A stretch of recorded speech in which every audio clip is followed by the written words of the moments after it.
Dhaba style झकास पनीर भुर्जी ते आपण बघणार आहोत। ही भुर्जी ना लहान मुलांपासून मोठ्यापर्यंत सगळ्यांनाच अशी आवडते। नमस्ते, मी पल्लवी, सिम्पली कुकिंग विथ पल्लवीच्या किचनमध्ये तुमचं खूप आणि खूप मनापासून स्वागत आहे। आता आपल्याला पनीर भुर्जी करायची आहे, त्यासाठी हे लागणारं साहित्य आहे। पनीर भुर्जी हा असा आयटम आहे जो एकदम पटकन होतो, म्हणजे इथे चपाती भाजत सुद्धा ही भाजी होते। चला तर मग हे जी मी तुम्हाला रेसिपी दाखवणार आहे आणि त्यासाठी काय साहित्य आहे ते दाखवणार आहे। इथे मी पनीर घेतलंय, तुम्हाला इच्छेनुसार तुम्ही जास्त कमी घेऊ शकता। एक मोठा चिरून मी कांदा घेतलेला आहे, एक 2 शिमला मिरची, इथे मी 2 शिमला मिरची घेतलेली आहे, एक मोठा टोमॅटो चिरून घेतलेला आहे, कोथिंबीर, इथे मी लाल बेडगी मिरची पावडर घेतलेली आहे कलरसाठी, इथे पनीर मसाला घेतलेला आहे मी। जर हा नसेल तर तुम्ही पावभाजी मसाला टाकला तरी पण चालेल किंवा गरम मसाला टाकला तरी पण चालणार आहे।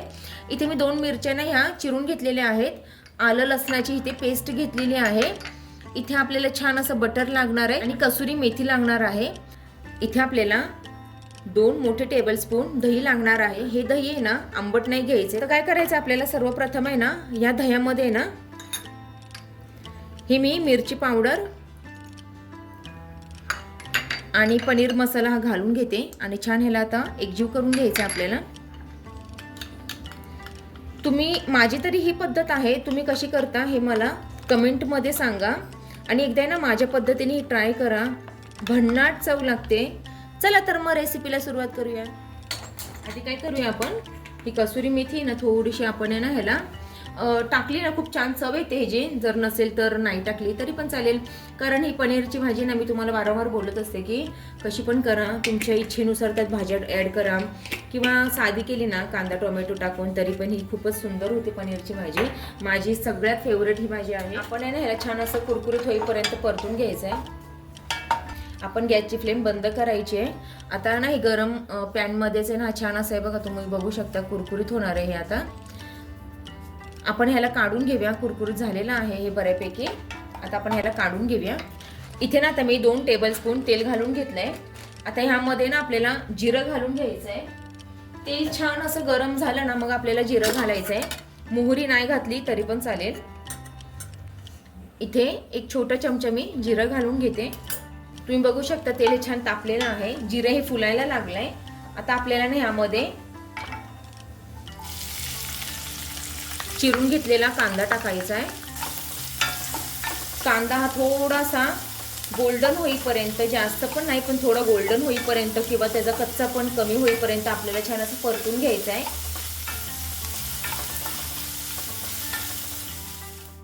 आपला कांदा आहे ना तुम्ही बघू शकता कलर बदललाय आणि थोडा सॉफ्ट झालेला आहे। आता ना आपण यामध्ये ना शिमला मिरची घालून घ्यायची आहे, ही पण थोडी आपल्याला सॉफ्ट करून घ्यायची आहे। नाही ना घातली शिमला मिरची तरी पण चालेल किंवा तुम्ही घरातल्या ज्या ज्या भाज्या शिल्लक आहेत त्या घातल्या ना तरी पण चालतील। पनीर भुर्जी ही खूपच छान होते, तुम्ही कसं पण करा। शिमला मिरची पण आपल्याला सॉफ्ट होईपर्यंत परतून घ्यायची आहे। शिमला मिरची कट करताना ना आतल्या ज्या त्याच्या बिया असतात ना त्या काढून टाकायच्या आणि मग ती चिरायची, नाहीतर बिया काय होतात ना दाताखाली या थोड्याशा कचकच करतात। ही टिप मी ना नवशिक्यांना सांगू इच्छिते। 5 मिनिटं झालेत, शिमला मिरची आपली सॉफ्ट झालेली आहे। आता ना आपण आलं लसूणची पेस्ट घालून घेऊया। छान असं ह्याला पण आपल्याला परतून घ्यायचं आहे। आलं लसूणचा जो कच्चापणा असतो ना तो कमी होईपर्यंत थोडं आपल्याला 1-2 मिनिटं ह्याला परतायचं आहे। खूप छान असा सुगंध सुटलाय फोडणीचा। प्रत्येक भाजीला आहे ना फोडणी ही महत्त्वाची असते। तुम्ही कोणती पण करा, वांग्याची भाजी करा एक साधी किंवा बटाट्याची रसाभाजी करा, फोडणी जर चांगली बसली ना अप्रतिम ती भाजी लागते। आपलं आलं लसूण हे परतून झालंय, ह्यात आपल्याला टोमॅटो घालून घ्यायचा आहे।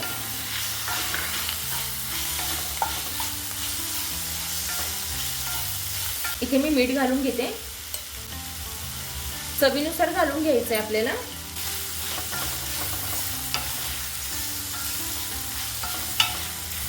आता तिखटासाठी ना आपण बेडगी मिरची वापरली होती म्हणून इथे मी ना 1 ते 2 आहे ना मिरच्या घालून घेते, कारण बेडगी मिरची तिखट नसते आणि त्याच्यामुळे इथे मी मिरचीचा वापर करते। पण जर तुम्हाला तिखट चटणी वगैरे घालायची असली ना तर ती घालू शकता किंवा लहान मुलं तुमच्या जरी खाणार असेल भाजी तर ही मिरची पूर्णपणे स्किप केली तरी पण चालेल।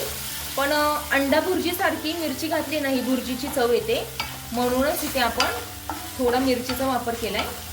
टोमॅटो परतून झालाय. ह्याच्यात ना मी हळद घालून घेते. म्हणजे ना हळदीने काय होतं, कलर पण खूप असा छान येतो या भुर्जीला.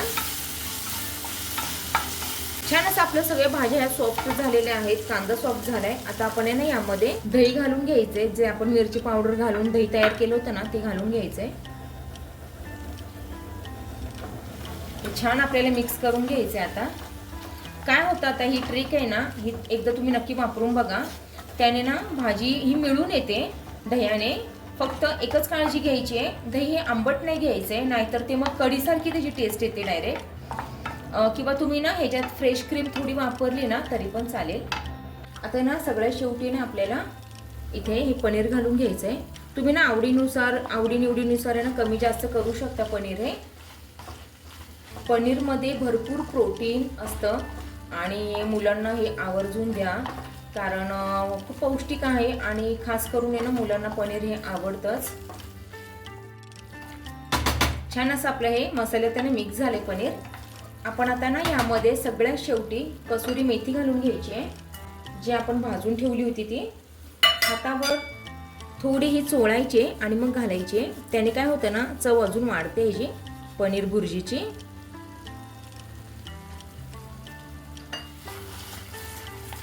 घरात आहे ना अख्खा हा सुवास आहे ना छान असा भुर्जीचा दरवळतोय. शेवटी ना आपल्याला ह्यामध्ये कोथिंबीर घालून घ्यायची आहे. इथे मी चिरलेली थोडी कोथिंबीर घालते आणि थोडी सजावटीसाठी मी शेवटी ठेवणार आहे. आता मिक्स करून घेऊया आपण हे पण. आपली पनीर भुर्जी ही रेडी आहे.